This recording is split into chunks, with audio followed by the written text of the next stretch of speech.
जय हिंद प्यारे साथियों, बहुत बहुत स्वागत करता हूँ आप लोगों को अपने चैनल वैकेंसी पॉइंट पर। दोस्तों, सुबह 8 बजे वाली क्लास जो आपकी हिंदी की होती है उसको लेकर मैं एक बार फिर से हाजिर हो चुका हूँ। बहुत ही इंपॉर्टेंट क्लास है ये। इसमें जो क्वेश्चंस लिए गए हैं प्रीवियस ईयर क्वेश्चन पेपर पर आधारित हैं, जो कि अलग अलग एग्जाम में पूछे गए हैं और बहुत ही ज़्यादा एग्जाम में पसंदीदा प्रश्न होते हैं ये, जो कि पूछे ही पूछे जाते हैं। तो आइए आज देखते हैं कि कौन कौन से वो क्वेश्चंस हैं जो कि बेहद ज़्यादा इंपॉर्टेंट है, जो आप कर नहीं पाते। दोस्तों, पहला क्वेश्चन देखेंगे। सुबह 8 बजे क्लास होती है और सुबह 7 बजे आपकी जीके जीएस वाली क्लास अपलोड हो चुकी है।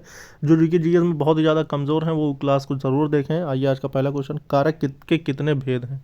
दोस्तों, ऐसे प्रश्न जो होते हैं ये बहुत सारे अभ्यर्थी नहीं कर पाते हैं और इनको दिक्कत हो जाती है। तो ऐसे प्रश्नों को लेकर मैं आप लोगों के सामने आज हाजिर हुआ हूँ कि कारक के भेद टोटल होते हैं 8। कौन कौन से होते हैं ये भी कहो मैं बता दूँ। देखिए, कारक के जो भेद होते हैं टोटल, वैसे हिंदी में कारकों की संख्या 8 मानी गई। इन कारकों के नाम एवं उनके कारक चिन्हों का विवरण अगर आप देखना चाहते हैं, देखिए कर्ता जो होता है, कर्ता के साथ हमेशा ने यूज़ होता है। ठीक है, ये सारी चीज़ों को भी मैं बताते चल रहा हूँ। फिर उसके बाद करण होता है, करण के साथ से या के द्वारा यूज़ होता है। फिर उसके बाद करण होता है, हाँ करण हो गया आपका।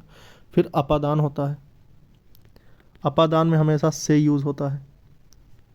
ठीक है। फिर उसके बाद अधिकरण होता है, अधिकरण में हमेशा में और पर यूज़ होता है। फिर उसके बाद कर्म होता है, कर्म में को यूज़ होता है, ए यूज़ होता है। उसके बाद संप्रदान की बात करते हैं, संप्रदान में को, के लिए और अगर बात करें ए, ये सब यूज़ होता है तो उसे संप्रदान कहते हैं। फिर उसके बाद संबंध, संबंध कारक जो होता है, इसमें आपका का, की, के, उसके बाद नी, ने, ये सब यूज़ होता है। उसके बाद बात करें संबोधन में, संबोधन कारक में क्या यूज़ होता है, ये वाले के साथ ऐसे हे, उसके बाद अरे। ठीक है, तो ये चीज़ें हैं। टोटल कितने हैं, 8। 8 भेद होते हैं। चलिए आगे बढ़ते हैं। के लिए किस कारक चिन्ह का के लिए प्रयोग किया जाता है, जो के लिए होता है। देखिए, अभी मैंने बताया था आपको, जो संप्रदान है, संप्रदान में के लिए को ये यूज़ होता है। ठीक है, तो इसका सही ऑप्शन ये हो जाएगा। वृक्ष से पत्ते गिरते हैं, देखिए जब से आ गया ना यहाँ पे, वृक्ष से मतलब जब किसी से अलग होना या टूटना, उसमें से इस्तेमाल हो रहा है, तो उसका जो सही ऑप्शन होगा, ऑप्शन नंबर हो जाएगा सी, अपादान। ठीक है, आगे बढ़ेंगे। वृक्ष पर पक्षी बैठा है, देखिए अब वृक्ष पर, जब पर कारक आता है तो पर कारक कब आता है, वो अधिकरण में आता है। ठीक है, ऑप्शन नंबर डी सही हो जाएगा। वह घर से बाहर गया, अब ये घर से बाहर, बाहर जाने की बात हो रही है, तो घर से बाहर जा रहा है यानी कि अपादान। ठीक है। चारपाई पर भाई साहब बैठे हैं, अब इसमें पर आ गया, चारपाई पर या चार या फिर में आता, तो ये दोनों ही किसका उदाहरण होता है, अधिकरण का। दोस्तों, जो भी इसमें देखिए, ये सब इंस्पेक्टर 2003 का क्वेश्चन पूछा गया है, लेकिन इसके बाद और भी पूछे गए हैं। तो ये प्रीवियस ईयर क्वेश्चन पेपर पर पूरी तरह से आधारित है और बहुत ही इंपॉर्टेंट क्वेश्चन है ये। इंपॉर्टेंट का मतलब ये क्वेश्चन पूछे जाते हैं, अगर ये ना पूछे जाएंगे तो इससे संबंधित क्वेश्चन पूछे जाएंगे। निम्नलिखित शब्दों में सदा स्त्रीलिंग वाला शब्द कौन सा है। अब पुल्लिंग और स्त्रीलिंग कुछ ऐसे शब्द हैं जो कि आपको बताने होंगे। तो आपको मैं बता दूं कि देखिए, कुछ ऐसे हैं जो कि एक वचन या बहुवचन या फिर लिंग आधारित कुछ ऐसे शब्द होते हैं जो कि आपको याद होने चाहिए। तो इसमें आपको बताना है कि एक ऐसा शब्द जो कि सदैव किसमें, स्त्रीलिंग में यूज़ होते हैं। तो इसका जो सही ऑप्शन हो जाएगा वो हो जाएगा मकड़ी। मगर आपको मैं बता देता हूँ कि कुछ ऐसे शब्द जो कि हमेशा स्त्रीलिंग में ही यूज़ होते हैं। देखिए, अगर अकारांत शब्द देखेंगे जो कि नाम ही होता है, लता, रमा, ममता। ठीक है, उसके बाद अगर हम ईकारांत देखते हैं, ठीक है, तो उसमें देखिए कुछ ऐसे शब्द हैं जो कि हमेशा स्त्रीलिंग में ही यूज़ होते हैं। देखिए, नदी है, नदी है, रोटी है, ठीक है, और टोपी है। मगर आपको बता दें कि ईकारांत जो होता है, ईकारांत मतलब जो बड़ी ई के साथ आता है, जैसे हाथी, पानी और दही, ये भी ईकारांत हैं, लेकिन ये जो है ये पुल्लिंग काउंट किए जाते हैं। हाथी पुल्लिंग है, दही पुल्लिंग है, पानी पुल्लिंग है, ठीक है। अब उसके बाद देखिए, अच्छा कुछ ऐसे हैं जो कि मैं आपको बता देता हूँ जो बहुत ही बड़ा अपने आप में एक उदाहरण साबित होगा। जो संस्कृत के स्त्री प्रत्यय हैं स्त्रीलिंग के, वो हैं बड़ा आ। अगर किसी के अंत में बड़ा आ रहा है, आनी आ रहा है, ठीक है, जबकि कुछ में अपवाद है, इनी आ रहा है, इस प्रत्यय के साथ अगर शब्द जुड़े हैं तो इसका मतलब वो क्या होगा, स्त्रीलिंग होगा। बड़ी ई होगा, ती होगा, त्री होगा और नी होगा। इस प्रत्यय के साथ अगर शब्द आ रहे हैं तो इसका मतलब वो क्या होगा, स्त्रीलिंग। हाँ, कुछ में अपवाद है जो मैंने बता दिया, जैसे हाथी, दही, पानी, ठीक है। और देखो ये तो ईकारांत था और ईकारांत की अगर बात करें जिसमें छोटी ई के साथ आते हैं तो उसमें कौन कौन से हैं, वो कवि हैं, कपि है और रवि है। इसके अलावा अब देखिए जो रीति है, रीति आपकी क्या है, स्त्रीलिंग है। तिथि आपकी क्या है, स्त्रीलिंग है। हानि क्या है, हानि आपकी स्त्रीलिंग है। और किसी भी वाक्य को आप किसी भी शब्द को आप वाक्य से जोड़ सकते हैं। आज कितनी तिथि है, कितना तिथि या नहीं, कितनी मतलब कितनी भी एक प्रकार का क्या है, स्त्रीलिंग है। इसी की तरह ये रीति चली आई, आई आ रहा है ना। अभी मैंने बताया था कि जो बड़ी ई होता है अगर ये इसका प्रत्यय लगा हुआ है तो ये आपका क्या हुआ, स्त्रीलिंग। तो रीति चली, आया नहीं, आई, ये भी स्त्रीलिंग हो गया। तो आप कोई भी शब्द को वाक्यों में परिवर्तित करके भी अनुमान लगा सकते हैं, ठीक है। चलिए आगे बढ़ेंगे, देखेंगे कि व्याकरण की दृष्टि से प्रेम शब्द क्या है। व्याकरण की दृष्टि से अगर देखेंगे तो प्रेम शब्द क्या है, संज्ञा है, विशेषण है, अव्यय है या फिर क्रिया है। तो ये आपका देखिए, प्रेम एक भाव है, ठीक है, फीलिंग कहते नहीं कि प्रेम एक फीलिंग है, तो ये उसी फीलिंग की बात कर रहा है, ठीक है। दोस्तों आपको पता है कि बहुत इंपॉर्टेंट क्वेश्चन लेकर आता हूँ मैं, तो वीडियो को लाइक और शेयर कर देना सब ज़रूर। और चैनल से जुड़े ना, चैनल को सब्सक्राइब कर लेना, ताकि जो भी डेली ये वीडियोज़ मैं लेकर आता हूँ, और डेली 8 बजे ये वीडियो अपलोड होती है इसी चैनल पर।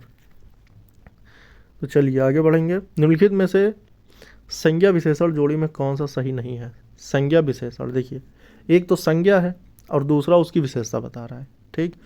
तो जो संज्ञा है उसकी विशेषता बता रहा है, लेकिन एक ऐसा है जो कि नहीं कर रहा है। देखिए विष संज्ञा है, विष का विशेषण विषैला, भाई विष विषैला होता है, वो उसकी विशेषता बता रहा है।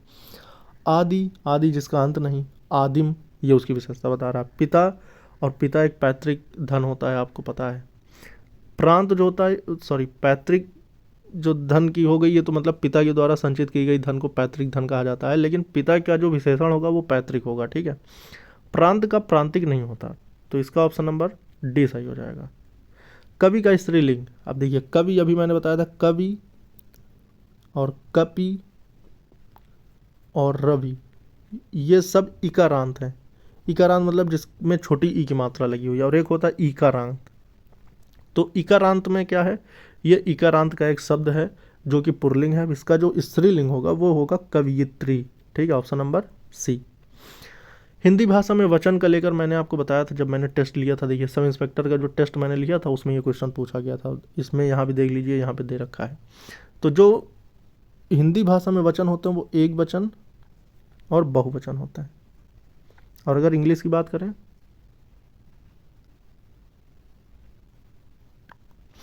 देखिए इसमें सिर्फ दो ही वचन होते हैं, एक वचन या बहुवचन। अब आइए सर्वनाम की तरफ आते हैं। सर्वनाम के कितने भेद हैं, तो टोटल 6 प्रकार पूछ रहा, तो कितने प्रकार हैं सर्वनाम के, जो हैं टोटल 6 प्रकार हैं ठीक, टोटल 6 प्रकार। अब अगर आपसे पूछ लिया जाए कि वो कौन कौन से सर्वनाम हैं, टोटल 6 भेद हैं। देखिए पहला है आपका, चलिए मैं सब बता देता हूँ। पहला है आपका पुरुषवाचक सर्वनाम। पुरुषवाचक सर्वनाम होता क्या है, जो पुरुषों के नाम के बदले आते हैं उन्हें पुरुषवाचक सर्वनाम कहते हैं, ठीक है। जो पुरुषों के नाम के बदले, जैसे ये राम लिखा हो वहाँ पे वह आ जाए, ठीक है। अब इसके बाद इसमें देखिए 3 वो होते हैं, 3 चरण होते हैं, 3 पुरुष होते हैं, ठीक है। उत्तम पुरुष, मध्यम पुरुष और अन्य पुरुष। उत्तम पुरुष में कौन आता है, उत्तम पुरुष का उदाहरण है मैं, हम, मैंने, हमने, मेरा, हमारा, मुझे, मुझको। ये जो है वो सर्वनाम है जो कि उत्तम पुरुष के लिए इस्तेमाल किए जाते हैं, ये सर्वनाम, ठीक है।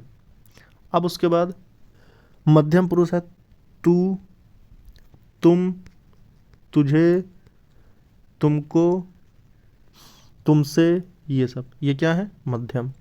और अन्य पुरुष जो होता है वो यह है, वह, यह, वे, ये, उन, उनको। दोस्तों ये आपको बहुत ही इंपॉर्टेंट है, ये बहुत ही ज़रूरी है आपको याद रखना है। ये अन्य पुरुष के उदाहरण है जो कि वह, यह, ये, वो, ये सब यूज़ होते हैं। मैं और तुम आपको उत्तम और मध्यम याद रखना है, उसके अलावा सभी क्या है, अन्य पुरुष। तो पहला हो गया पुरुषवाचक सर्वनाम, ठीक है। दूसरा हो गया आपका निश्चयवाचक सर्वनाम। निश्चयवाचक सर्वनाम, निश्चयवाचक सर्वनाम क्या होता है, देखिए, जिसमें कोई बात निश्चित तौर पर की जाए, ठीक है। जैसे यह मेरी पुस्तक है, वह उनकी मेज है, ये मेरे हथियार हैं। ये सारे उदाहरण कैसे होंगे, निश्चयवाचक, ठीक है। तीसरा अगर बात करते हैं तो अनिश्चयवाचक। अनिश्चय मतलब जैसे उसने कुछ नहीं लिया, या फिर कोई आ गया, क्या करोगे, ये सब, मतलब ऐसे जिसमें कि अनिश्चितता या फिर कि जिसमें कोई निर्धारण ना हो। फिर उसके बाद संबंधवाचक। संबंधवाचक का मतलब ये होता है कि जैसे मान लीजिए एग्जाम्पल के तौर पर इसका एग्जाम्पल ऐसे कर सकते हैं कि जो आया है सो जाएगा, ठीक है। इसमें एक दूसरे का जो संबंध है, जैसे जो करेगा वह भरेगा, तो जो वह आ रहा है ना, ये संज्ञा हो गया। और इसमें मतलब एक दूसरे से संबंध जो व्यक्त करते हैं वो। फिर उसके बाद पांचवा है प्रश्नवाचक, कौन आया, कौन गया, दूध में क्या गिर गया, ये सब, ठीक है। निजवाचक छठा होता है जो, वो होता है आपका निजवाचक।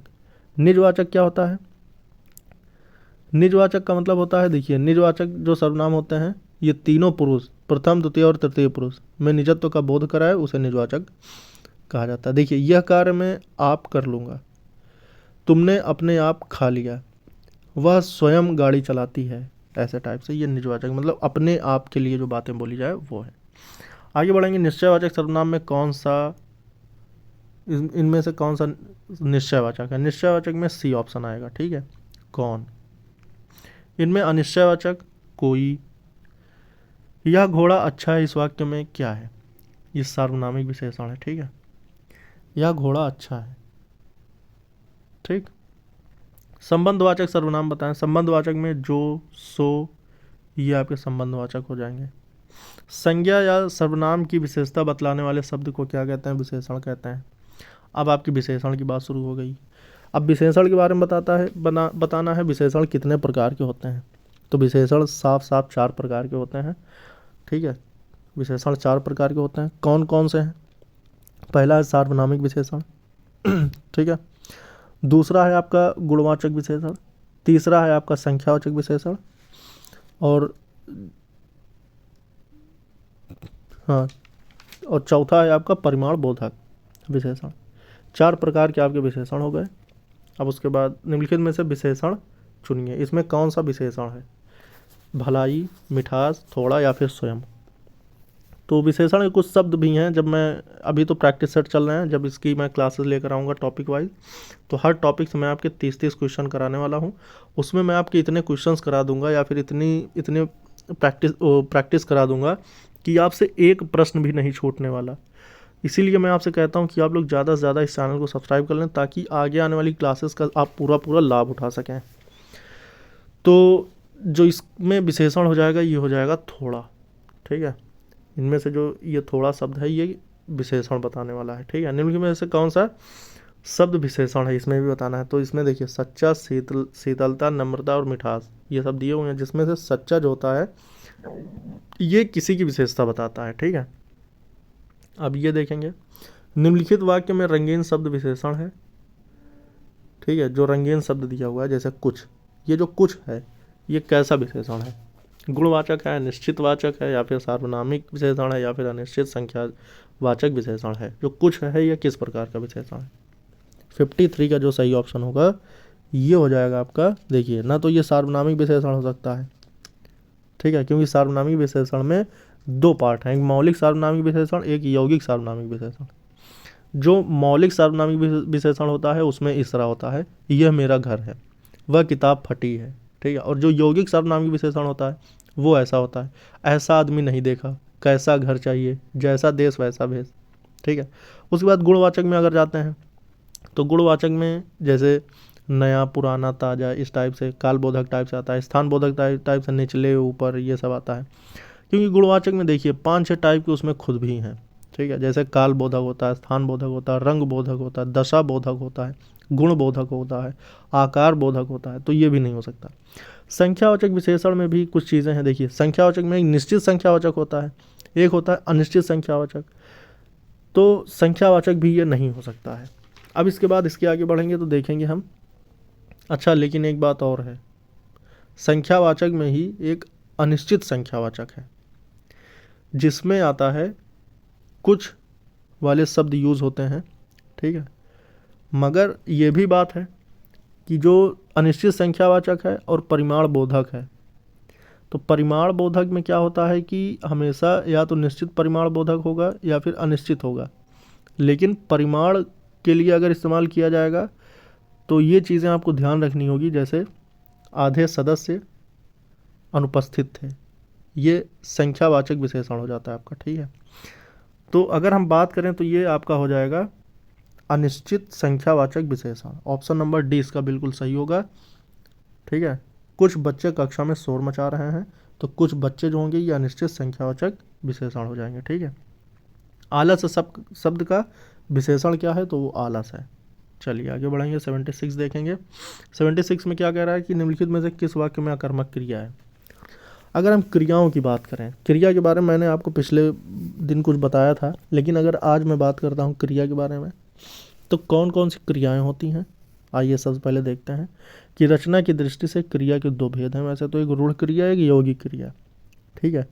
अब उसके बाद अगर हम बात करते हैं यौगिक क्रियाओं की, तो यौगिक क्रिया के अपने खुद भेद हैं, जैसे नाम धातु क्रिया, संयुक्त क्रिया, प्रेरणार्थक क्रिया और अनुकरणात्मक क्रिया।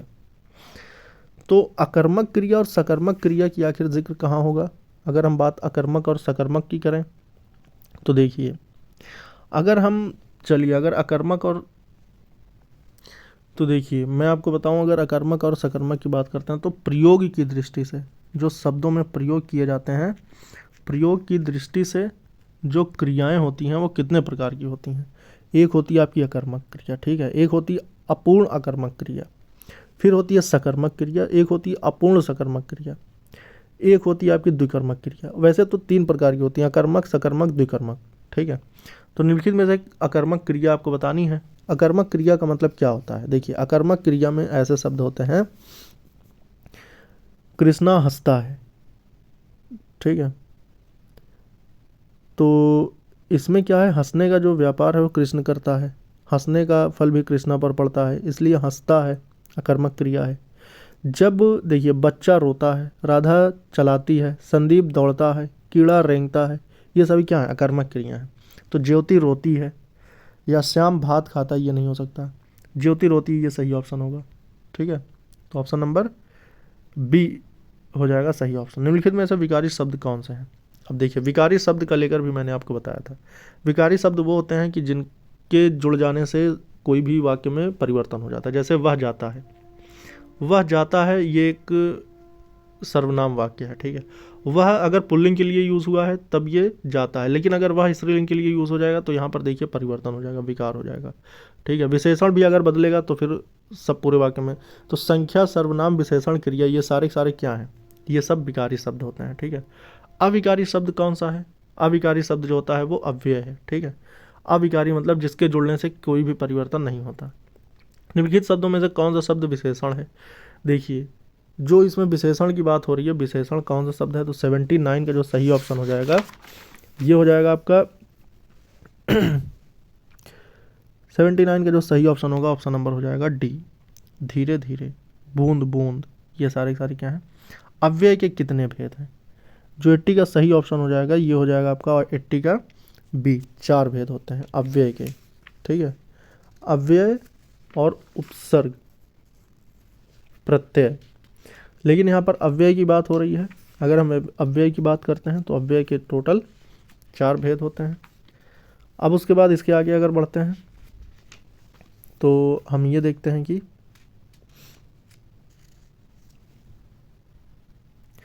किस एक वाक्य में क्रिया विशेषण प्रयुक्त हुआ है?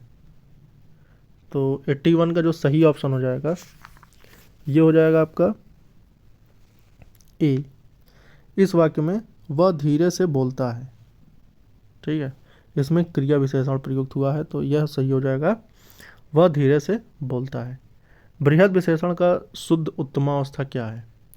जो बृहद है इसका विशेषण आपको बताना है उत्तम अवस्था का, तो 82 का जो सही ऑप्शन होगा ये हो जाएगा बृहत्तम, ठीक है, ये उत्तम, बृहद का बृहत्तम, ठीक है।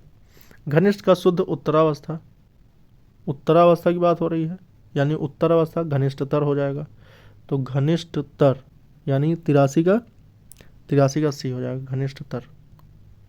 संबंध कारक का चिन्ह बताइए।